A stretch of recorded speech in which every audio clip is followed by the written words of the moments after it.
அந்த இஸ்லாமிய மசூதிகள்ல அந்த ஓதுகின்ற உலமாக்களுக்கு தமிழக அரசு மாதம் மாதம் ஒரு உதவி தொகையை வழங்குகின்றது.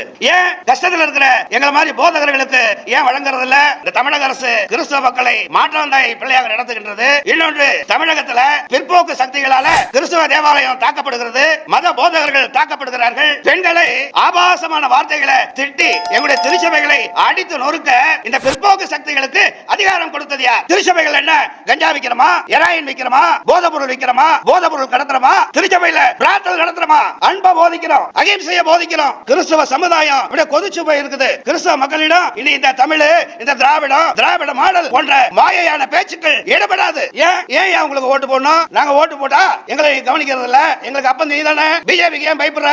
அப்போ நாங்க எதுக்கு உங்களுக்கு ஓட்டு போடணும்? சாட்சிக்காரன் காலில் விழுறதை விட சண்டைக்காரன் காலில் விழுந்துட்டு போயிடும். ஒட்டுமொத்தமா பிஜேபியை நாங்க ஆதரிக்கிறோம். உங்களால ஆட்சியில் உட்கார வச்சல கோடி கோடியா கொள்ளையடிச்சு அந்த பணத்தை கொண்டு போய் பணத்தை வைக்கிற பெட்டியில வைக்கிறீங்களே.